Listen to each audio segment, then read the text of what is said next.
चलो, नहीं ऐसे खतरनाक वाले क्वेश्चन मत पूछो भाई कि ये क्वेश्चन ही किस चैप्टर का था यही क्लियर नहीं हुआ। चलो मैम मैं लेट ज्वाइन हुआ हूँ ना इसलिए।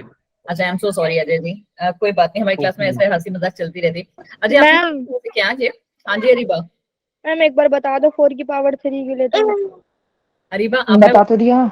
ओवर होगी तब तुमको अकेले, तब तक अभी रिकॉर्डिंग चल रही है, हमें एवोल्यूशन स्टार्ट करते हैं ना अरीबा? क्या मैम? क्योंकि सिंगलेट और डबलेट नहीं होते सुटेबल, हाँ जी। कोड नहीं कर पाते, ट्रिपलेट ही आप न्यू करता है। स्टूडेंट हैं? और मैम ये शायद रिकॉर्डिंग में भी है किसी क्लास की में ये क्वेश्चन आपने बताया था। हाँ मैंने बताया, जब मैंने पढ़ाया था उस टाइम बताया था जेनेटिक कोड। अजय आप न्यू स्टूडेंट हैं? Yes ma'am. बताइए, how many of you are new क्या स्टूडेंट मैम? टुडे? आज कितने न्यू स्टूडेंट हैं हमारी क्लास में? फिलहाल तो मैं ही हूँ मैम। मैम एक बच्चा और है, मैंने लिंक शेयर कर दिया था उसको, कह रहा था मुझे क्लास लेनी है। ओके ओके ओके, हाँ जी भाई, मनावर जी की बात मानो। भाइयों और बहनों, कृपया करके चैप्टर को आज स्टार्ट होने दो कम से कम, क्योंकि मैंने आपसे कहा है कि 3 से 4 पार्ट में ही इस चैप्टर को खत्म करना है। और 2 तरीके से हम इस चैप्टर को पढ़ेंगे, थोड़ा सा क्या बोलते हैं फास्ट मोड पे, क्योंकि हमें नेक्स्ट जो यूनिट है वो भी स्टार्ट करनी है बायोटेक वाली। बोरिंग है ये चैप्टर। अरे आज की क्लास तो महा बोरिंग है वैशाली, कसम से बता रही हूँ। क्यों मैम? मैम नहीं, आता जाता इंटरेस्ट भी चला गया।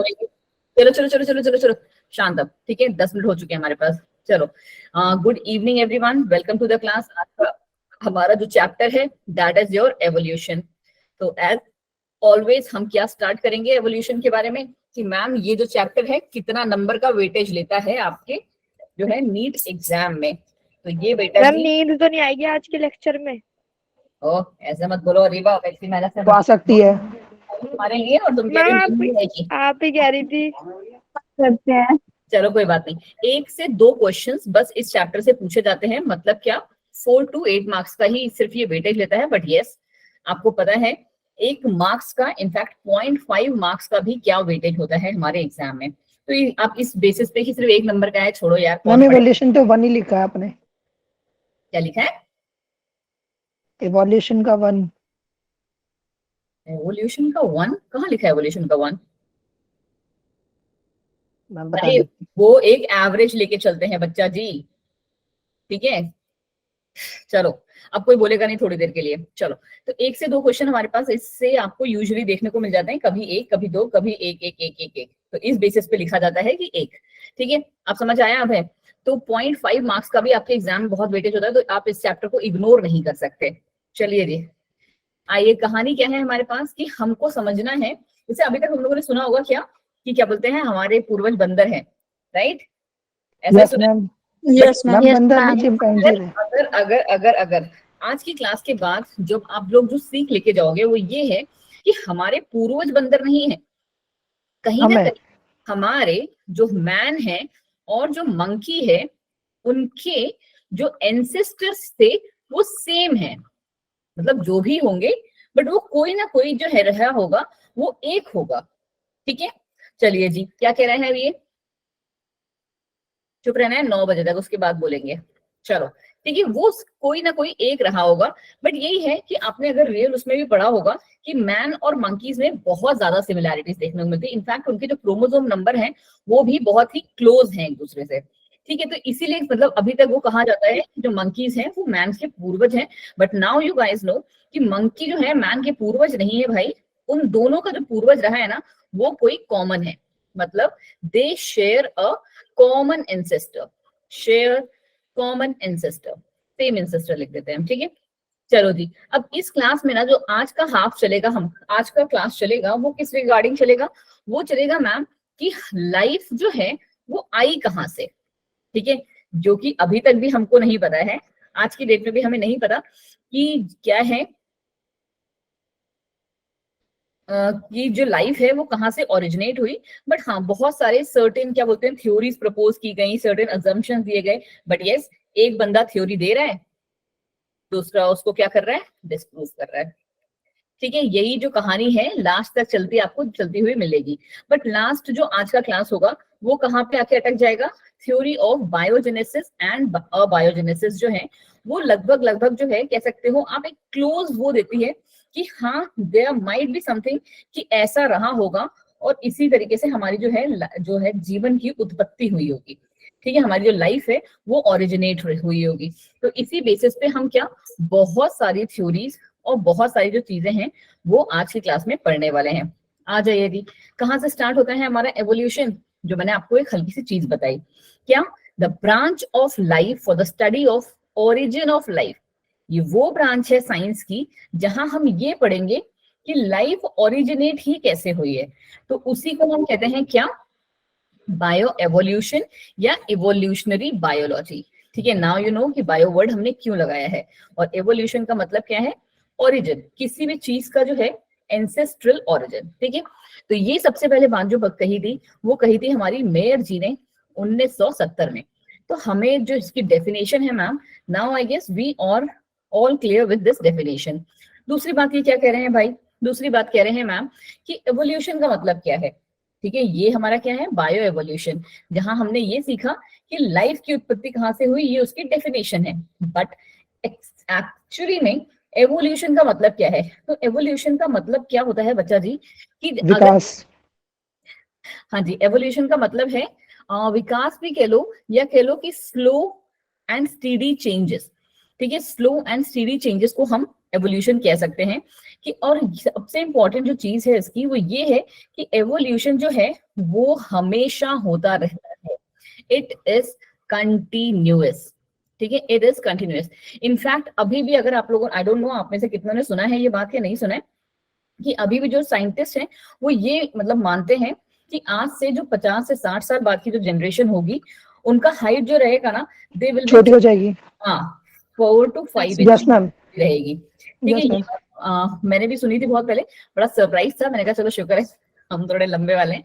हाँ, तो वो वाले जो नेक्स्ट जनरेशन आएगी उनकी हाइट जो रहेगी वो कम रहेगी। क्यों? क्योंकि ये जो एवोल्यूशन चल रहा है वो हमारे जीन में डे बाय डे चलता चला जा रहा है। ठीक है, और एवोल्यूशन आपको पता है क्या है, कंटिन्यूअस है, और साथ ही साथ थोड़े टाइम के लिए क्या रहता है, वो परमानेंट चेंजेस कॉज कर देता है। मैम तभी तो हम लोग मैन बने, क्योंकि इवोल्यूशन हुआ था। हाँ जी, क्योंकि एवोल्यूशन हुआ था। तो एवोल्यूशन को अगर आप लिखना है, क्योंकि आप मैम को तो ये नहीं समझा पाओगे ना, मैम को आपको लिख के क्या होगे कि एवोल्यूशन मीन्स टू अनफोल्ड और अनरोल और टू रिवील हिडन पोटेंशियलिटी। ठीक है, कि जो हमारे पास, जैसे अभी भी अगर आपने देखा होगा तो जो क्या बोलते हैं, आज या कल की शायद रिसेंट की न्यूज थी ये, कि क्या बोलते हैं कोई किसी जगह पे शायद छत्तीसगढ़ या कहीं पे जो है खुदाई वुदाई की गई है, तो वहां पे 2 नंदी जो है, नंदी समझते हो ना, यस मैम, ये जो बैल होते हैं, ठीक है मैम समझ गए। हाँ जी, वो जो है वो आपको मिले हैं। ठीक है, अब वो तो एवोल्यूशन नहीं है मैम, बट एवोल्यूशन नहीं है, बट ठीक है, किसका पार्ट है, वो पेलियोबॉटनी का ही पार्ट है। और एवोल्यूशन और पेलियोबॉटनी बहुत ही क्लोज हैं आपस में। क्यों? क्योंकि यहाँ पे भी हमें ये बता रहे हैं कि उस जगह पे जो आज के टाइम पे बंजर हो चुकी है, कभी लाइफ रही होगी। ठीक है, लोग वहां पूजा करने आते होंगे, एंड उसका जो हाइट वाइट है वो भी काफी अच्छा है, अगर आपने न्यूज इमेजेस देखे होंगे तो। ठीक है, तो ये हमारा एवोल्यूशन क्या कर रहा है, ये भी यही कर रहा है कि ये अनफोल्ड कर रहा है या अनरोल कर रहा है हिडन पोटेंशियलिटीज को। ठीक है, चलो जी, एलजीओ क्या है भाई? मैम पता नहीं। Okay, evolution means simply an orderly change from one condition to another. एक कंडीशन से दूसरी कंडीशन के चेंज को हम क्या कहते हैं, एवोल्यूशन कहते हैं। फिर आता है एवोल्यूशन स्लो है, जो मैंने आपको स्टार्टिंग में बताया, बट कंटिन्यूअस है, उसको आप कभी भी स्टॉप नहीं कर सकते, आपके बस की बात नहीं है ये कि आप उसे चेंज कर सको। चलिए जी, अब आ जाते हैं हम आज की थ्योरीज पे डायरेक्ट, क्योंकि आज की क्लास क्या है, लगातार लगातार थ्योरीज पे ही चलती रहेंगे। ज्योति, मेरे एरिया में भी तो देखो लाइट चली गई है, बट मैं पढ़ा रही हूँ ना, तो तुम बस ऐसे मोबाइल लेके पकड़े रहो, लिखो मत कुछ, बस सुन लो, है ना। चलो, मेरे यहाँ पे लाइट जाती हुई तुम्हें पता चल जाता होगा। चलो जी, नहीं मैम, ठीक है, पहली थ्योरी क्या है हमारी? हाँ जी प्रेरणा। मैम ये जो था ना आज टॉपिक जिसने भेजा था वर्नलाइजेशन का, उसमें मैम स्पेलिंग नहीं, क्या है वर्नलाइजेशन की, जेड है या फिर एस है? मैंने तो दोनों लिख दिए। कोई फर्क नहीं एक ही पड़ता, बात है। कोई फर्क नहीं पड़ता उससे। यूज का आंसर कहाँ पे करते हैं? उसका क्या करना है? यूज का होता है जेड और एस, दोनों सेम ही है क्या? हाँ जी, अरे उससे कुछ नहीं होता। नहीं है, मोस्टली लोग बहुत सारे और भी चीजों पे भी से उसको एस और जेड को कर लेते हैं, उसमें कोई फर्क, उससे कोई फर्क नहीं पड़ता। फिर ठीक है। चलो चलो चलो, बैक टू द, ऑर्गेनाइजेशन में भी होता है मैम जेड और एस का यूज। हाँ जी अब है। चलो, सबसे पहले जो थ्योरी आई वो हमारी आई बिग बैंग थ्योरी सबने नाम सुना होगा, मूवी भी बनी हुई है इससे, ठीक है। अब क्या कहानी है इसकी, चलो जी, बिग बैंग थ्योरी की कहानी क्या थी, अगर आप लोगों ने सुना होगा तो आपने भी सुना होगा कि क्या था कि दो बड़े बड़े पत्थर थे आसमान में, वो टकराए और दुनिया आ गई, ठीक है, ऐसे ही कुछ सुनिए थ्योरी कहानी, ठीक है। तो वही है ये बिग बैंग थ्योरी हमारी, बट क्या है, सिर्फ एक मजाक नहीं हो सकता है, ऐसा पॉसिबल नहीं है। एक और सबसे पहली बात कि इस थ्योरी को दिया किसने था, एबे लेमैत्रे ने इसको दिया था। फिर ये थ्योरी क्या कह रही है आपकी, the universe originated about 15 billion years. हर एक थ्योरी का जो चीज आपको याद होनी चाहिए वो है उसके साइंटिस्ट ने उसको दिया, दूसरी कि वो कब आई, ठीक है, और तीसरी एक हल्की सी छोटी सी चीज कि उसका ये जो नाम था वो नाम क्यों पड़ा, ठीक है। चलो जी, यस मैम 20 मिलियन दे रखा है। अरे कोई बात नहीं भाई, 20 कर लो उसे। वो आपने गलत लिख दिया होगा।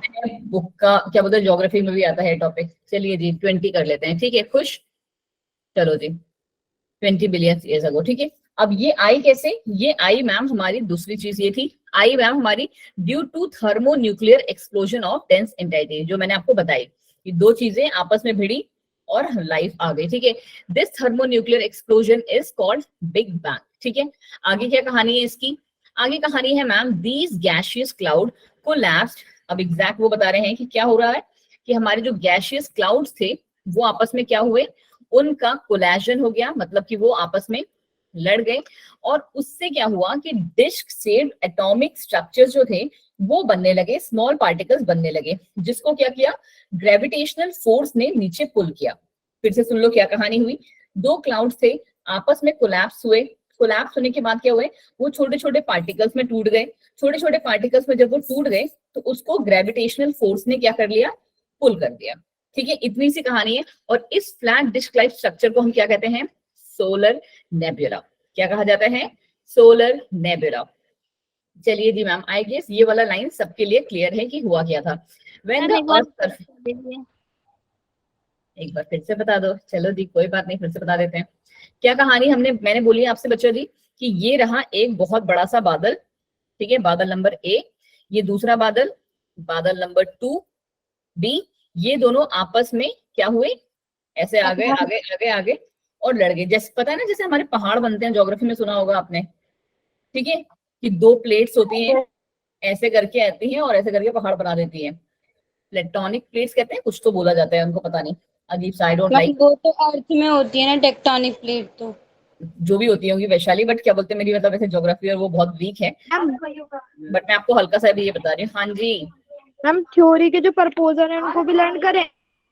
हाँ जी बच्चे, उसके बिना काम कैसे चलेगा, मेन तो वही है ना तुम्हारे मैम क्योंकि एनसीईआरटी में नहीं दे रखा है। नहीं बच्चा जी, आपको ये याद तो करने पड़ेंगे, ठीक है, एनसीईआरटी में नहीं दे रखा है, एनसीईआरटी में सिर्फ तुम्हें एक वर्ड दे देगा ना, बिग बैंग थ्योरी, तो भी तुमको क्या बोलते हैं, पूछ लेंगे मैम एग्जाम में कि बेटा बिग बैंग थ्योरी है क्या, ठीक है।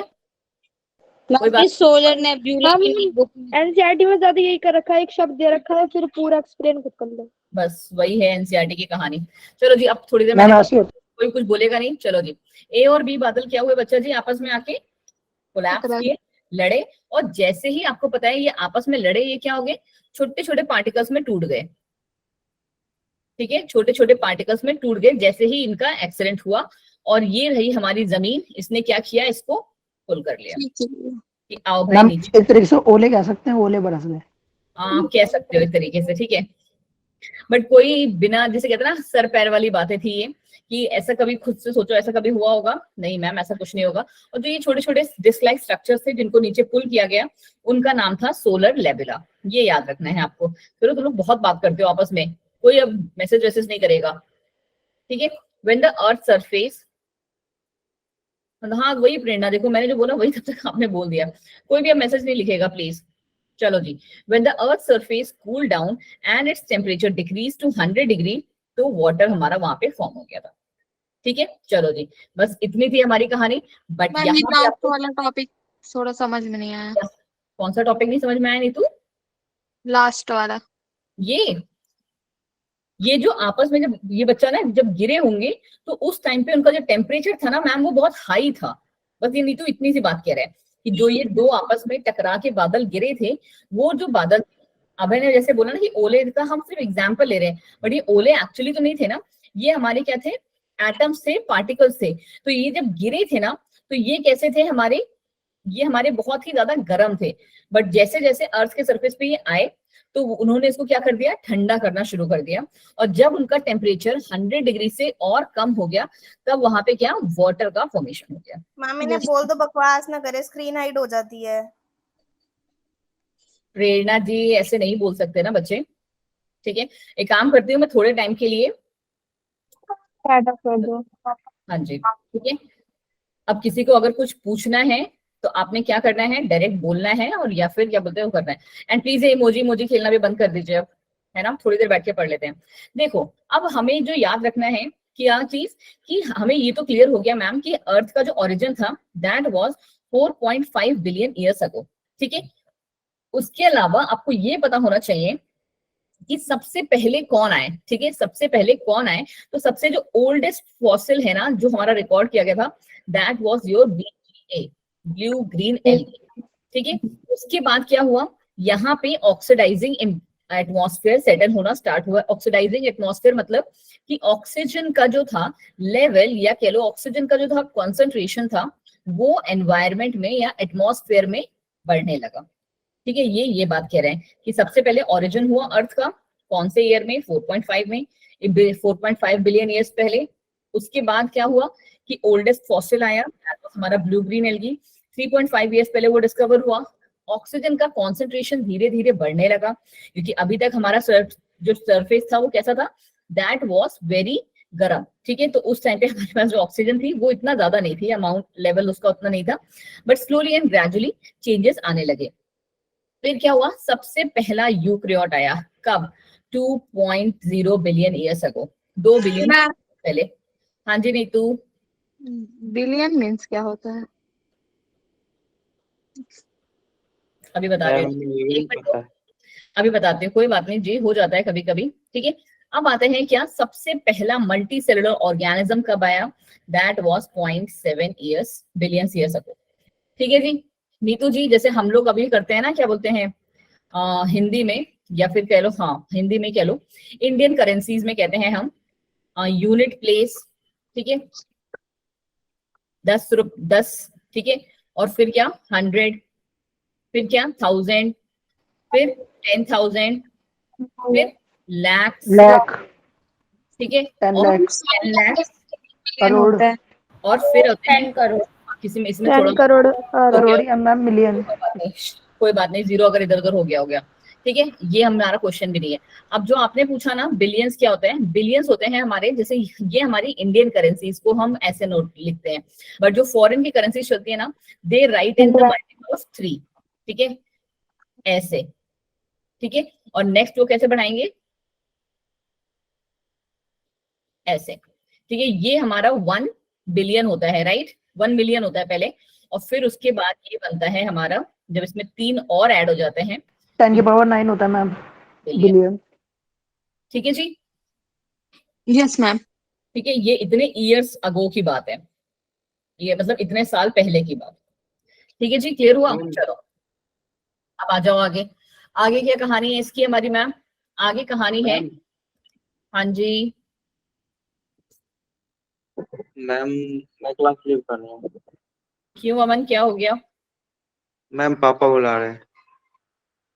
ओके जी, जाइए जी, ठीक है। चलो अब हमारे पास बिग बैंग थ्योरी के बाद कौन सी आ गई, हाँ जी ठीक है, बिग बैंग थ्योरी के बाद हमारे पास आ गई मैम कॉस्मोजोइक थ्योरी, ठीक है। सबसे पहले हमारी थी बिग बैंग थ्योरी, अब आई हमारी कॉस्मोजोइक थ्योरी। कॉस्मोजोइक थ्योरी किसने दी, रिक्टर एंड आर्हेनियस ने इनको बहुत तगड़े तरीके से सपोर्ट किया, ठीक है, बट आर्हेनियस की थ्योरी जो थी वो अलग थी। बट फिलहाल के लिए जो स्टार्ट कॉस्मोजोइक थ्योरी थी, उसी टाइम से उन्होंने अपना जो काम वाम करना है वो स्टार्ट कर दिया था। तो ये जो कॉस्मोजोइक थ्योरी है दैट वाज प्रपोज्ड या गिवन बाय रिक्टर, बट उसको उनको सपोर्ट किसने किया था, हमारे आर्हेनियस जी ने। अब यहाँ एक आता है वर्ड प्रोटोप्लाज्म। कितने लोग हैं जो क्लास में प्रोटोप्लाज्म का मतलब नहीं जानते हैं? मैम मैं नहीं जानती। ये तो सच में नहीं जानते हो आप? No ma'am. आपको पता है ना, आप 12th क्लास में आ गए हो। Ma'am living part of the cell. अरे सेल का फ्लूइड साइटोप्लाज्म। ठीक है, कोई बात नहीं नीतू, थोड़ा सा चीज को ना क्या करना, आज के लिए गूगल करके देखना कि क्या होता है। ठीक है, बहुत बार हम लोग पढ़ चुके हैं कि प्रोटोप्लाज्म क्या होता है क्लास में, इनफैक्ट 11th से ही पढ़ रहे हैं। ठीक है, 11th में ही कौन सा chapter, cell the unit of life था, जहां पे हमने सबसे पहली बार प्रोटोप्लाज्म जो वर्ड था मेरे अकॉर्डिंग सुना था। ठीक है, एक बार देखना कि क्या होता है ये। चलो, Yes, बहुत ma'am. ही अच्छी चीज होती है और सिंपल भी है, फिर तुम्हें लगेगा कि हाँ यार मैम पढ़ा हुआ था, बस याद नहीं आ रहा था। चलो जी, protoplasm reach the earth in the form of spores और simple particles from some unknown part of the universe with cosmic dust and they give rise to the forms of life। क्या कह रहा है ये, बहुत ही अजीब सी बात जो यहाँ पे आपको दिख रही है ना, वही बात इन्होंने कही है कि क्या हुआ ना कि एक जो प्रोटोप्लाज्म मतलब कि एक आपको मतलब इतना तो पता होगा, प्रोटोप्लाज्म जो होता है वो एक सेमी लिक्विड होता है। ठीक है, फ्लूइड जिसे हम कहते हैं, जैसे साइटोप्लाज्म होता है ना, उसी तरीके का एक क्या होता है, फ्लूइड लाइक स्ट्रक्चर होता है, फ्लूइड होता है एक तरीके से कह लो। और वो फ्लूइड क्या हुआ ना कि बाहर किसी प्लैनेट से आके हमारे अर्थ पे गिरा और गिरने के बाद क्या हो गया, वो एक लाइफ फॉर्म में बन गया। ठीक है, तो ये कहा था किसने, कॉस्मोजोइक, मतलब बट बीच में उसको किसने, ये वो जो हमारी रेज थी जो हमें सन वन से मिल रही थी या कॉस्मिक रेज जो थी, उन्होंने भी इसको क्या बोलते हैं थोड़ा सा सपोर्ट किया या फिर थोड़े से चेंजेस लेके आए उस फॉर्म में। और जो हमारे अराउंड सराउंडिंग में थोड़ी डस्ट थी उसने भी इसको क्या बोलते हैं थोड़ा सा जो है मॉडिफाई किया, बट अल्टीमेटली जो लाइफ थी वो यहीं से आई। क्या, कहाँ से आई, कि प्रोटोप्लाज्म जो था हमारा वो दूसरे किसी प्लैनेट से आया। ठीक है, किसी प्लैनेट से आया इन the form of your spore और सिंपल पार्टिकल्स, और ये ऐसे करके हमारे समुद्र वगैरह में या फिर कह लो जमीन पे गिरा। एंड इन्हें डस्ट ने और जो हमारे ये थे सोलाइट्स थी, कॉस्मिक रेज जो थी, उसने क्या बोलते हैं थोड़ा सा ट्रांजिट किया, थोड़ा सा चेंज किया और यहीं से हमारी लाइफ आ गई। ये थी हमारी कॉस्मोजोइक थ्योरी, जो कि किसने दी थी, हमारे रिक्टर जी ने दी थी। फिर आई जो हमारी अच्छी वाली थ्योरी है, मैम थ्योरी है वो बहुत ही ज्यादा चली हुई है। हाँ जी अरीबा, हम कॉस्मिक डस्ट बताना एक बार। कॉस्मिक डस्ट है नथिंग बट बच्चे जी ये जो हमारी रेज होती है ना, कॉस्मिक रेज, आपने alpha rays, beta rays, gamma rays इन सब का नाम नहीं सुना? हम सुना है। हाँ, उसी के तरीके से ये भी रेज होती है। ठीक है, चलो अब आ गया कॉस्मिक पैंस्पर्मिया थ्योरी। कॉस्मिक पैंस्पर्मिया थ्योरी में जो आपको एक वर्ड याद रखना है वो याद रखना है माइक्रो ड्रॉपलेट्स। ठीक है, बहुत इंपॉर्टेंट वर्ड है, इससे बहुत बार क्वेश्चन पूछे भी गए। चलिए जी, क्या कहता है, ये थ्योरी हमारी प्योरली दी थी आर्हेनियस जी ने। आर्हेनियस जी का नाम आप सबने सुना होगा। According to this theory organisms existed throughout the universe. Organisms कहाँ से आए हैं, यूनिवर्स से आए हैं। And their spores could freely travel through the space from one star to another. ठीक है, क्या कह रहा है ये, यही वाली बात जो इन्होंने कही, रिचर्ड जी ने जो बात कही थी वही बात लगभग इन्होंने भी कही कि जो हमारे ऑर्गेनिजम्स है ना वो क्या हो रहे हैं, दूसरे जो प्लैनेट्स हैं वहां से ट्रेवल कर रहे हैं आराम से मस्त एलियंस की तरफ फ्रीली, और हमारे उसमें आ गए हैं, हमारे प्लैनेट पे आ गए हैं और वहीं पे सेटल हो गए हैं, और उसी से हमारी जो लाइफ है उसकी जो है ओरिजिन हुआ। तो ये भी ऐसा लग रहा है कोई फिल्म चल रही है, और वो भी हॉलीवुड वाली। कौन सा बोलते हैं उसे, लॉजिकल चैप्टर है। नहीं, अभी लॉजिकल पता है कहाँ से आएगा, यहाँ से चीजें अच्छी हो जाएंगी। ठीक है, यहाँ से तो हमें पढ़ने में मजा आएगा, बट आज हम पहुंच पाएंगे नहीं। ठीक है, बट कोई बात नहीं, आज के लिए बोरिंग मैम कितनी थ्योरीज हैं? 5 जी। मैम आप यूं कह दो कि चैप्टर इंटरेस्टिंग है, क्योंकि आपने पहले कह दिया इंटरेस्टिंग नहीं है, तो जो भी इंटरेस्ट था वो भी खत्म हो गया। नहीं ऐसे मत करो भाई, चैप्टर बहुत अच्छा है, उसमें तुम लोग को इंटरेस्ट नहीं है, क्या पता तुम में से कोई आगे चल के बताए साइंटिस्ट बने, डॉक्टर ना बने, कि भाई लाइफ की उत्पत्ति कैसे हुई। मैम सर बहुत हाँ जी, अच्छी चलो जी आ जाओ। अब हमारी कौन सी थ्योरी आती है, नेक्स्ट थ्योरी जो हमारी आती है that is your theory of spontaneous generation. क्या कह रही है थ्योरी ऑफ स्पॉन्टेनियस जनरेशन, यहीं से हमारी मेन थ्योरीज आना स्टार्ट हो जाती हैं। इस थ्योरी का नाम है अबायोजेनेसिस। क्या नाम है बच्चा जी, अबायोजेनेसिस। ठीक है, थ्योरी ऑफ अबायोजेनेसिस। अब ये थ्योरी जो है ना इतने सारे साइंटिस्ट लोगों ने तो मतलब दी थी, बट जो मेन मानी जाती है वो मानी जाती है इनकी, एरिस्टोटल की। ठीक है, किसने दी है, अगर आपसे कोई वन लाइन आंसर पूछे कि थ्योरी ऑफ अबायोजेनेसिस किसने दिया है, तो इतना सब आपको याद रखने का जरूरत नहीं है, आपको सिर्फ इतना पता होना चाहिए एरिस्टोटल ने दी थी। बट हाँ, इनको सपोर्ट किसने किया था, वो थे ये हमारे थैल्स और एनाक्सिमेंडर, ज़ीनोफेन्स, प्लेटो और एम्पेडोक्लेस। ठीक है, ये जो थे ग्रीक फिलोसफर थे जिन्होंने ये जो हमारी थ्योरी ऑफ अबायोजेनेसिस थी उसको सपोर्ट किया। क्या कहती है ये थ्योरी? ये थ्योरी कहती है कि life was originated from the non living things spontaneously. फिर वही बात कि जो हमारे लाइफ फॉर्म्स हैं वो हमारे किससे आए हैं? नॉन लिविंग थिंग्स से आए। बट कहीं ना कहीं अगर आप अब थोड़ा सा दिमाग लगाओ, क्योंकि अभी आप मॉलिक्यूलर पढ़ के आए हो, तो आपको इनकी बात ना थोड़ी सी लॉजिकल लगेगी। कैसे लॉजिकल लगेगी ma'am? Because now you know कि हमारे पास क्या है? जीन्स है, क्रोमोसोम्स है। ठीक है, हाँ जी दीपिका पूछो बच्चे। ठीक है, प्लस हमारे पास क्या है? मैम आप एवोल्यूशन चैप्टर करवा रहे हो? हाँ जी, ओके मैम। प्रोटीन्स है और क्या है हमारे पास? कार्बोहाइड्रेट्स है।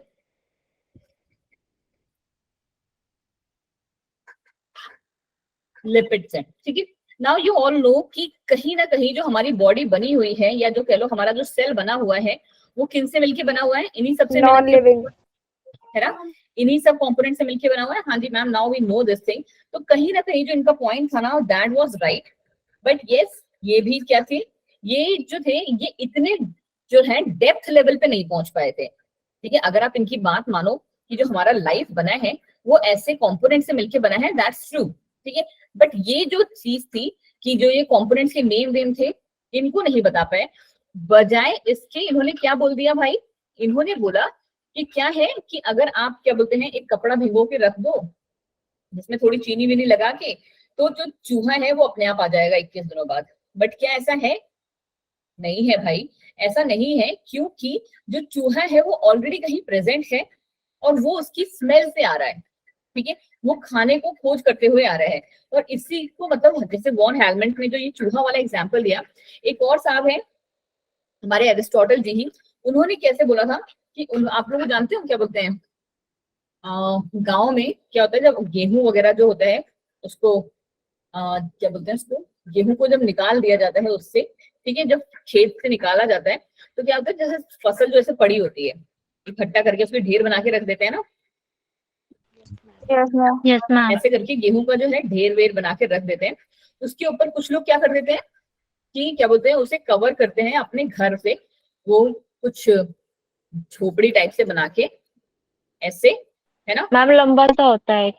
हाँ जी, हाँ जी, एकदम ऐसे लंबी सी झोपड़ी टाइप से बना देते हैं और उसको कवर कर देते हैं, क्योंकि उनको पता होता है जैसे ही ये वाला फसल कटता है उसके बाद बारिश आने वाली होती है तो हमारी फसल खराब ना हो। ठीक है, इस पर्पज से वो करते हैं। तो इस रूम को ना फिर वो प्रॉपर तरीके से बंद भी कर देते हैं। ठीक है, चारों तरीके से वो बंद हो जाती है। बट ये जो बनाते हैं ये जो हट टाइप, वो किससे बनाते हैं? लकड़ी से ही तो बनाते हैं।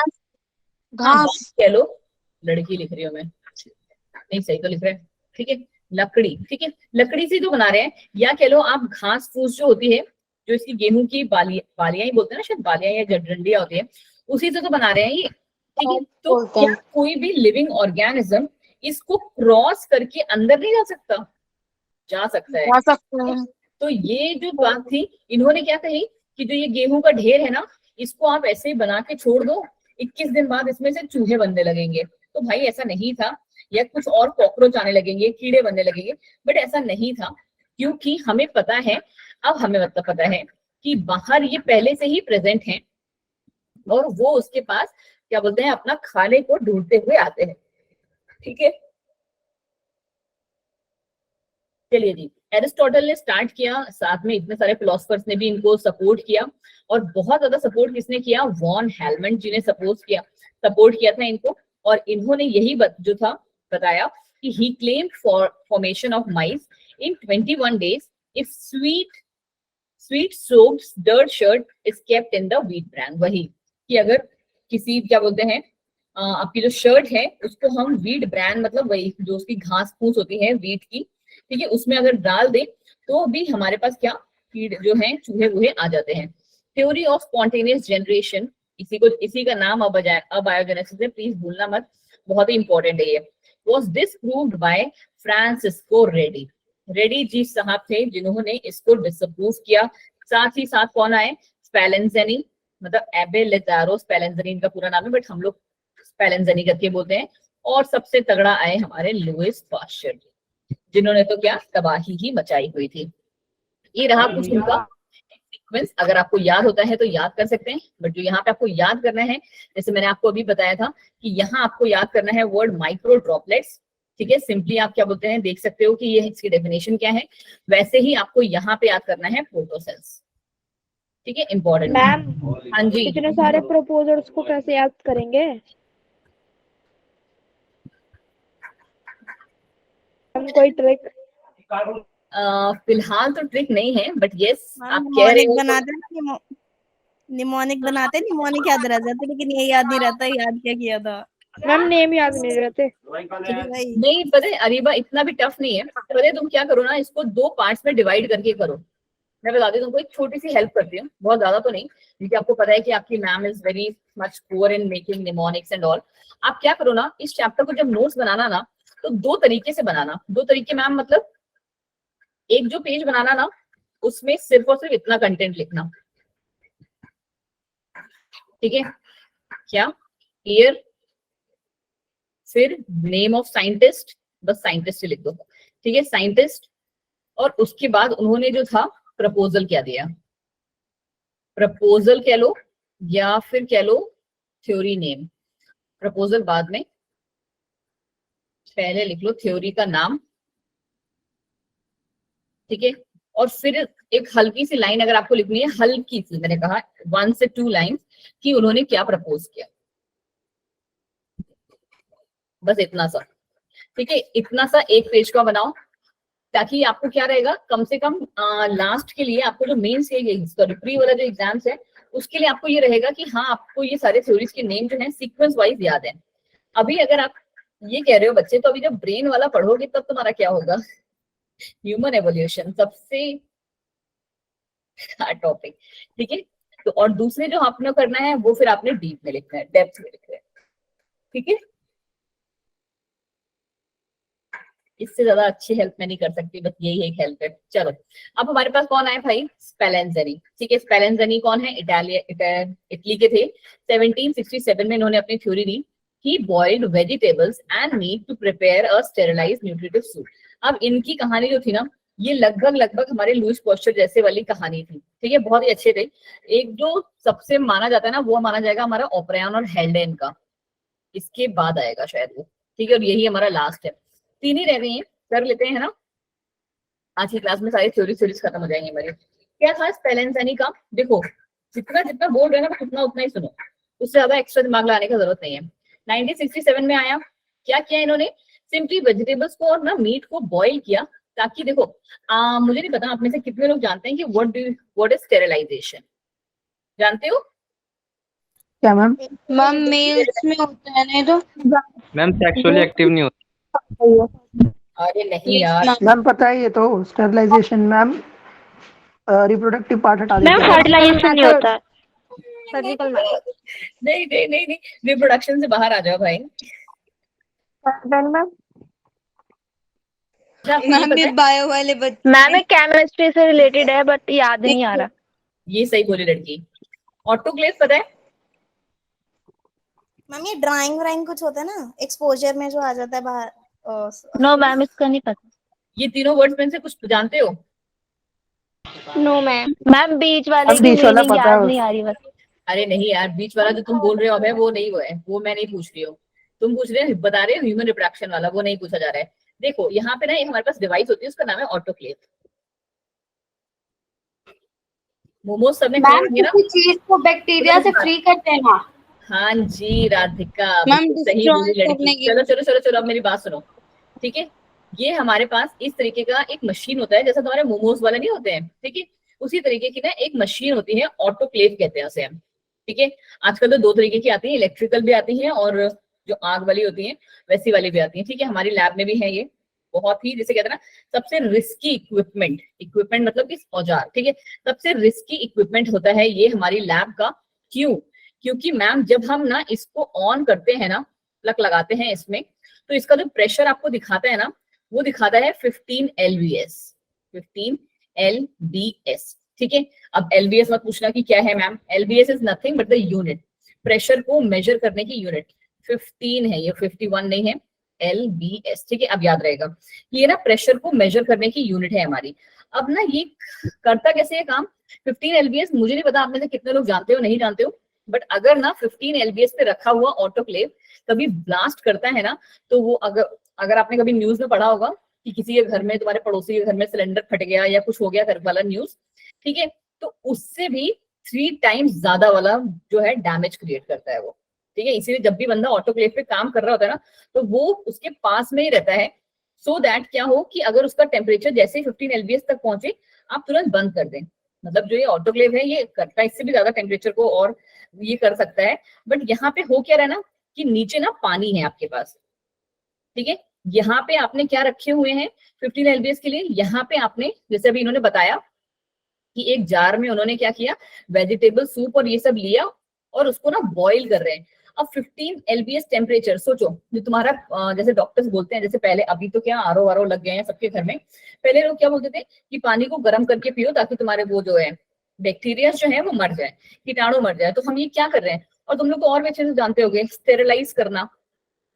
स्टेरिलाइज करना मतलब क्या होता है कि जब वो डॉक्टर्स इंजेक्शन लगाते हैं तो वो अपने हाथ पैर को और अपना जो ड्रेस पहना होता है इंजेक्शन के टाइम पे, ऑपरेशन के टाइम पे, ठीक है, अपने जो चीजें हैं उनको स्टेरिलाइज करते हैं, पोंछते हैं। अब वहां पे तो हम ऑटोक्लेव नहीं लेके आते हैं, बट उस टाइम पे काम किससे करते हैं, क्या बोलते हैं उसे, एक चीज होती है ना उसको इंजेक्शन लगाने के बाद लगाई जाती है, रब करी जाती है, क्या बोलते हैं उसको, जैसे हम तो घर में डेटॉल यूज कर लेते हैं, एंटीसेप्टिंग, क्या बोलते हैं, एंटीसेप्टिन, सैनिटाइजर, हाँ एक तरीके से सैनिटाइज कर सकते हो, एक तरीके से सैनिटाइजर वर्ड ज्यादा सही है, सैनिटाइजर, ठीक है। कि हमने उसको क्या कर दिया है मैम, सैनिटाइज कर दिया है। हर एक जो हमें औजार यूज करना है उसके लिए उसको हमने साफ सुथरा कर दिया, ठीक है। तो उसे कहते हैं स्टेरिलाइज करना। स्टेरिलाइज करने के बहुत तरीके हैं, एक तरीका हमारा ये ऑटोक्लेव पे करने वाला है और इसको हम कहते हैं स्टेरिलाइजेशन, ठीक है। बाकी को भी हम स्टेरिलाइजेशन ही कहते हैं, बट ये हम कैसे कर रहे हैं, क्योंकि यहाँ पे हमको क्या करना है, यहाँ पे आपको किसी फूड को स्टेरिलाइज करना है, करेक्ट। तो वो आप सैनिटाइजर से नहीं कर सकते ना कि खाने में आप सैनिटाइजर डाल दो तो वो स्टेरिलाइज हो जाए। तो ये जो सैनिटाइजर आप कर रहे हो वो कर रहे हो किसको, जो हमारे इक्विपमेंट्स हैं, जैसे कि हमारे जो औजार वजार होते हैं, ठीक है।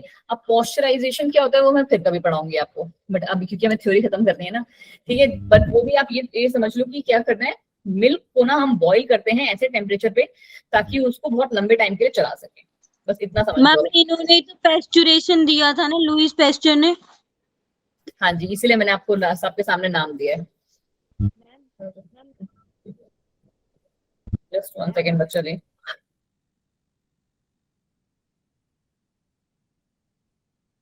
ठीक है जी, लुईस पॉस्चर ने दिया था, इसीलिए मैंने आपको ये पॉस्चराइजेशन जो वर्ड है वो एक बार दिखा दिया। हाँ जी जी Parul,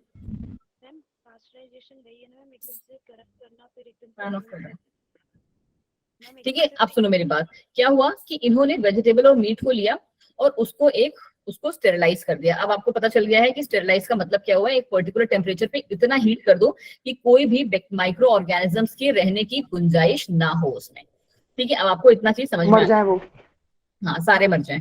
and he kept some of it in air seal flask, और कुछ को उसने क्या करा, लूजली पैक फ्लास्क में डाला, एक को तो एकदम बंद में और एक को थोड़ा सा लूज वाले में। Even microorganisms were formed from the pre-existent ones in the air rather than spontaneously. अब ये क्या कह रहे हैं, ये कह रहे हैं कि यहाँ पे क्या हुआ ना मैम कि आपको ग्रोथ देखने को मिलेगी कहाँ वाले पे, जो कि हमारा लूजली कॉक्ड है। Even microorganisms were formed from the pre-existing forms in the air rather than the spontaneous वाले। जो ऐसा कि हमारा spontaneous वाले में हम लोगों ने देखा था, उसके बजाय हमें यहाँ पे कैसे देखने को मिल रही है कि जो माइक्रो ऑर्गेनिजम्स है, अब धीरे धीरे हम नॉर्मल्स पे आने लगे, ठीक है। जो माइक्रो ऑर्गेनिजम्स थे वो पहले से ही हवा में कहीं प्रेजेंट थे, बट अब ये जो है कहाँ पे आ गए हैं, क्योंकि हमने फ्लास्क का मुंह जो है हल्का सा खुला छोड़ा है, जार का मुंह जिसे हम कहते हैं, तो वो अब हमारे उसमें आने लगे हैं और वहां पे आपको माइक्रोबियल ग्रोथ जो है देखने को मिली है। इसी टाइप का एक्सपेरिमेंट हमारा किसने, लुईस पॉस्चर ने किया 1862 में। पॉस्चर इज पॉपुलर फॉर्म किसके लिए, जर्म थ्योरी ऑफ डिसीज या जर्म थ्योरी कहते हैं इनको। और इन्होंने क्या करा ना, इन्होंने अबायोजेनेसिस थ्योरी को डिसअप्रूव किया। कौन सी थी हमारी अबायोजेनेसिस वाली, ये वाली कि नॉन लिविंग से आए हैं, इसको प्रॉपर्ली डिसअप्रूव किया। कैसे, नो लाइफ अपीयर्ड। देखो, और इनका भी एक्सपेरिमेंट जो था ना, पता है कैसा था? जैसे इन्होंने एक्सपेरिमेंट किया ना, लगभग लगभग इनका एक्सपेरिमेंट भी ऐसे ही था। 2 फ्लास्क लिए इन्होंने, ठीक है, और वो भी कैसे? स्वान नेक, स्वान जानते हैं ना, वो एक बर्ड का नाम है, ठीक है, स्वान शेप Yes, ma'am. फ्लास्क था, उसके वाले ऐसे करके फ्लास्क लिए, ठीक है। इसमें भी इन्होंने क्या करा, इसमें भी इन्होंने भी जो था वो मीट और वो जो थी खाने की चीजें उसको बॉईल करके, हाँ जी, जो था कि यहाँ पे कीड़े मकोड़े आए उसके लिए रखा, और एक को क्या करा ना, यहाँ से तोड़ दिया, ठीक है, यहाँ से एक को तोड़ दिया। तो रिजल्ट ये हुआ हमारे पास कि जिसको तोड़ा था ना, वहां पे माइक्रो ऑर्गेनिजम्स अंदर पहुंच गए और उन्होंने क्या किया, वहां पे ग्रो कर रहे थे, ठीक है। बल्कि हाँ जी, जो हमारा ये स्वान शेप वाला था ना, वहां पे माइक्रो ऑर्गेनिजम्स एंटर तो हुए, बट एक पर्टिकुलर एंड पे आके ना वो यहीं पे रुक गए, ठीक है, वो अंदर ज्यादा नहीं जा पाए, यहीं पे आके रुक गए। अब वो रीजन आप जो भी मर्जी मान लो कि क्यों ऐसा रहा होगा, माइट भी अंदर ऑक्सीजन नहीं रही होगी या कुछ भी और, बट यहाँ से ज्यादा वो आगे ग्रो नहीं कर पाए, ठीक है। ये था हमारा किसका? लुईस पॉस्चर जी का हमारा प्यारा सा एक्सपेरिमेंट। मैम एक बार रिपीट करना इस एक्सपेरिमेंट को। अरीबा को हमेशा रिपीट कराना होता है ना जी। अरीबा, उन्होंने कुछ नहीं किया, 2 स्वान शेप्ड फ्लास्क लिए, एक को क्या किया, एक में, दोनों में उन्होंने स्टेरिलाइज्ड वाले वो रखे थे, अपने जो था कंटेंट था या फिर कह लो अपना जो मीडिया था वो रखा, फूड रखा, ठीक है, और दोनों में क्या किया, एक को क्या कर दिया, तोड़ दिया, बीच से तोड़ दिया। तो यहाँ पे जो एयर में माइक्रो ऑर्गेनिजम्स प्रेजेंट है, हवा में, वो हमारे यहाँ से एंटर कर गए और उनकी ग्रोथ आपको यहाँ पे देखने को मिल गई मीडिया में।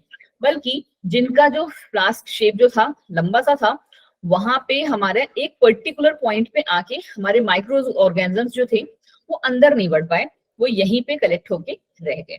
बस इतना सा था अरीबा, ठीक। मैम हाँ जी मैम मैम ऐसा इसलिए तो नहीं हुआ क्योंकि उसकी लेंथ ज्यादा थी और उसकी लेंथ कम हाँ, थी? ऐसा इसलिए नहीं, ऐसा इसीलिए ही हुआ, ठीक है। नहीं नहीं, यहाँ पे तो हमने एक जगह तो तोड़ ही दिया ना बच्चे, देखो एक जगह तो तोड़ ही दिया है प्रॉपर, ताकि जो एयर में माइक्रो ऑर्गेनिजम्स प्रेजेंट हैं, तुम लोग पता है क्या करना, एक तो तुम्हारे पास मीडिया वीडिया नहीं होगा, अगर तुम लोग यहाँ मेरे इस शहर में रह रहे होते हैं तो मैं तुम्हें मीडिया दे देती, ठीक है, कि मीडिया के लिए क्या कर सकते हो, क्या कर सकते हो, फिलहाल तो कुछ नहीं कर सकते। तुम लोग के स्कूल खुल गए हैं क्या?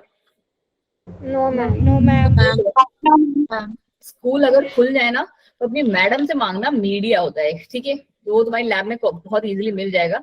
YPSS मीडिया जो है ना, बहुत ही भर भर के दे दिया जाता है, ठीक है। YPSS मीडिया मैम से मांगना, उसको पेट्री प्लेट में ना ऐसे ही रखना, वो कुछ नहीं है, वो सिर्फ खाना है, ठीक है, खाना है। और वहां पे क्या, उसको जब आप ऐसे ना फ्रीज करके रख दोगे ऑटोक्लेव करके, तो आप देखोगे ना ऐसे ही खुला छोड़ देना हवा में ऐसे ही, ठीक है, आप देखोगे ना नेक्स्ट डे यहाँ पे बहुत सारे आपको माइक्रो ऑर्गेनिज्म दिखेंगे, ऐसे नहीं कि चलते हुए वाले दिखेंगे, बैक्टीरिया और बहुत सारी फंगस। माइक्रोस्कोप में नहीं बच्चे, इसी पेट्री प्लेट के ऊपर, इसी पेट्री प्लेट के ऊपर तुम्हें बहुत सारी कॉलोनीज कहते हैं उन्हें, बहुत सारे अलग अलग टाइप के माइक्रो ऑर्गेनिज्म की कॉलोनीज देखने को मिलेगी, ठीक है। तुम्हारे बहुत सारे दाने हैं। प्रीति जी क्या खिला रही हो? प्रीति आप अनम्यूट हो गई हो जी। मैम क्या हो रहा है ये? कोई बात नहीं वैशाली, हो जाता है कभी कभार। प्रीति म्यूट योरसेल्फ प्लीज। चलिए जी, फिर मैं थोड़े टाइम के लिए आप सबको ही म्यूट कर दे रही हूँ। नहीं हो गई फिलहाल तो वो अनम्यूट आई गेस, है ना। चलो जी। अगर मैं म्यूट कर दूं तो चैट चला दो। हाँ मैं वो दोनों में से एक काम कर लूंगी, बट अभी के लिए मैंने आपको अनम्यूट कर दिया है, ठीक है। चलो जी, आगे कहानी क्या है हमारे पास मैम? आगे कहानी हमारे पास है कि ये रहे लुईस पॉस्चर, उनका अब आपको एक्सपेरिमेंट समझ में आ गया। यहाँ पे क्या हुआ, no life appeared in swan neck flask because germ laden dust particle in the air were trapped by the curved neck। जो इनकी कर्व नेक थी, यहीं पे जो उनके जो डस्ट पार्टिकल्स थे उनको इकट्ठा कर लिया गया था, which serves as a filter while in the broken flask colonies on the microorganisms grow। Colonies यहाँ पे ग्रो हो रही थी, बल्कि यहाँ पे क्या हुआ था, यहीं पे हमें माइक्रो ऑर्गेनिजम्स जो थे देखने को मिल गए थे। आगे बढ़ जाओ जी। आगे हमारे पास आ गई थ्योरी ऑफ बायोजेनेसिस। क्या कहती है थ्योरी ऑफ बायोजेनेसिस? सबसे सही थ्योरी थी ये, और ये भी लगभग कैसी थी, जो अभी हम लोग लुईस पॉस्चर की पढ़ के आए हैं। फ्रांसिस्को रेड्डी की जो थ्योरी थी वो भी लगभग सेम ही थी जो लुईस पॉस्चर वाली थ्योरी थी। According to this theory new organisms can originate on earth only from the pre existing life. पहले से ही प्रेजेंट होंगे माइक्रो ऑर्गेनिज्म, वही हमारे जो हैं दूसरे नए माइक्रो ऑर्गेनिजम्स को जो है जन्म दे सकते हैं, या कह लो कि उनकी उत्पत्ति कर सकते हैं। This theory rejected the theory of spontaneous generation but can not explain the origin of life. वही बात फिर से कि इस थ्योरी ने भी स्पॉन्टेनियस जनरेशन या अबायोजेनेसिस वाली थ्योरी थी उसको तगड़ी तरीके से रिजेक्ट कर दिया, बट फिर भी ये थ्योरी भी आपको ये नहीं बता पाई कि ये माइक्रो ऑर्गेनिज्म जो थे वो ओरिजिन कहाँ से हुआ। ये तो बता दिया कि ये पहले से ही यहाँ पे प्रेजेंट थे इसीलिए आ गए, बट फिर भी हमारा जो कॉन्सेप्ट हम लेके चले थे वो जो चीज थी वो अभी तक प्रूव नहीं हुई। To prove biogenesis and disprove abiogenesis experiments were performed by the scientist. क्या एक्सपेरिमेंट परफॉर्म किया फ्रांसिस्को रेड्डी जी ने? इन्होंने भी वैसा ही किया जैसा कि हमारे लुईस पॉस्चर जी ने किया था कि ही नाम आपको याद होना चाहिए और ईयर भी। क्या कहा है इन्होंने? He observe that maggots developed only in uncovered jar. ठीक है, जो हमारे मैगॉट्स थे, जो हमारे माइक्रो ऑर्गेनिजम्स थे, वो हमको कहाँ पे मिले?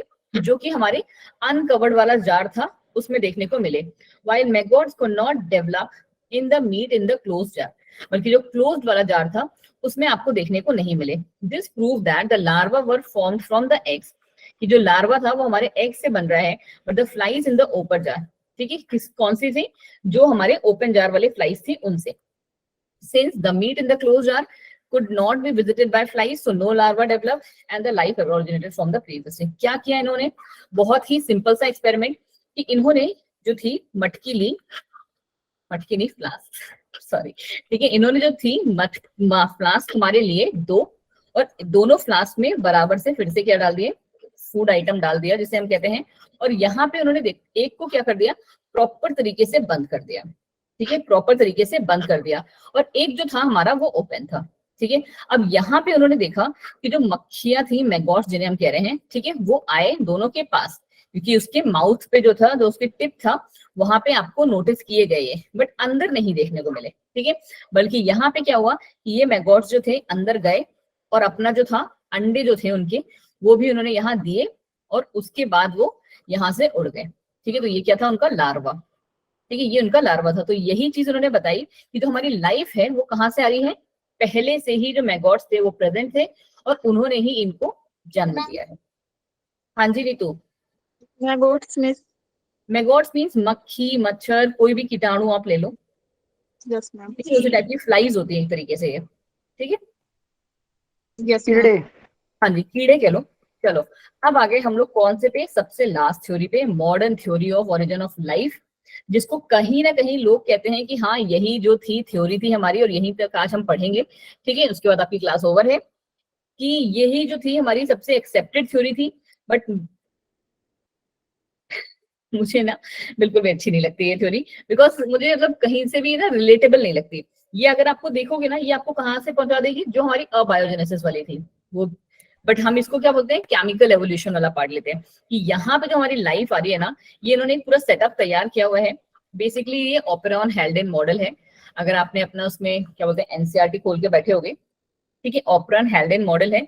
इनके अकॉर्डिंग क्या था, ये जो the modern hypothesis of origin of life जो था, ये हैकेल ने जो था पूरा का पूरा प्रपोजल रखा, जिसे कहते हैं फॉर्मुलेट किया, बट जो दिया प्रॉपरली वो किसने दिया?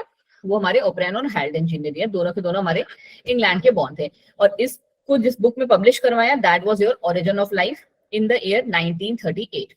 अब हो क्या रहा था? According to this theory, life originated by the composition of chemicals. Chemical theory of evolution कहते हैं इसे, केमिकल थ्योरी ऑफ एवोल्यूशन। ये कह रहे हैं कि इन चार केमिकल्स को मिला दो या गैसेस को मिला दो एक पर्टिकुलर जार में, वहां पे आप इलेक्ट्रिकल डिस्चार्ज दो, कैथोड और एनोड दो, एक पर्टिकुलर उससे प्रेशर दो, बॉइलिंग वाटर भी प्रोवाइड कराओ, तो यहाँ से हमारी जो लाइफ है वो आ जाती है।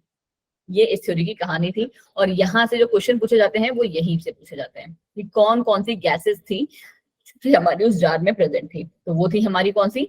मीथेन, अमोनिया, वाटर एंड क्या बोलते हैं हाइड्रोजन गैस। ठीक है, ओपेरॉन थ्योरी कहा जाता है इसे हम प्राइमरी अबायोजेनेसिस भी कहते हैं। देखो जो मैंने आपसे कहा, ये फिर से हमें वापसी पे पहुंचा देती है केमिकल थ्योरी में, and it is based on artificial synthesis, तो इसे हम आर्टिफिशियल सिंथेटिक थ्योरी भी कहते हैं इसे। At the time of origin of life, free oxygen was absent. But यहाँ पे भी क्या हुआ कि स्टार्टिंग में फ्री ऑक्सीजन जो थी, आपको पता है जब हम लोगों ने अभी चैप्टर स्टार्ट किया तो उस टाइम पे भी हमारे पास ऑक्सीजन नहीं थी। याद है हम लोगों ने जब ये चैप्टर स्टार्ट किया, अभी जब पढ़ा था, आ गया ये, ठीक है। ऑक्सीजन जो थी वो बाद में आना स्टार्ट हुई थी। तो इसीलिए इस बेसिस पे हम जो है इस थ्योरी को कहीं ना कहीं थोड़ा सा करेक्ट मान लेते हैं कि ये थ्योरी कहीं ना कहीं थोड़ा सा ठीक है। और सो ये बात तो यहाँ से क्लियर हो गई कि जो फर्स्ट लाइफ रही होगी वो हमारी एनारोबिक रही होगी। बट यस, जैसे हमारे अर्थ का टेम्परेचर नॉर्मल हुआ, जो था जो बर्फ थी वो फॉर्म होने लगी, तो धीरे धीरे वहां पे आपका ऑक्सीजन का लेवल बढ़ने लगा। In primitive atmosphere, free oxygen was present, but complete oxygen consumed in the composition, so primitive atmosphere was reducing. तो स्टार्टिंग का जो हमारा एटमॉस्फेयर था वो कैसा था, उसमें ज्यादा ऑक्सीजन आपको पता है नहीं थी।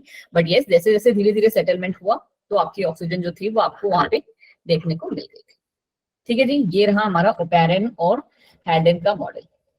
अब एविडेंसेस वाला जो पार्ट है वो हम पढ़ना स्टार्ट करेंगे नेक्स्ट क्लास में। आज का टारगेट हमारा सारा थ्योरीज का था, एंड यस, पहली बार कि हमने अपना टारगेट जो है प्रॉपरली अचीव कर लिया है। ठीक है जी, टाइम से पहले बताएं जी। अब मैं आपका जो रिएक्शन है, मैसेजेस हैं, वो ऑन कर देती हूँ, सो दैट अगर आपको इससे रिलेटेड कोई भी क्वेश्चन पूछने हैं तो यू कैन आस्क। ये देखो बाढ़ आ जाती है जैसे हम लोग स्टार्ट करते हैं। मैम शुरुआत से दोबारा रिवीजन करा। केमिस्ट्री में तो मैम बंद ही रखती है इनको। कोई नहीं, अब क्लास हो गई है तो फिर हम कर सकते हैं। ठीक है जी, मैम फिर रिकॉर्डिंग हाँ जी, बस रिकॉर्डिंग ही ऑफ करने जा रहे हैं।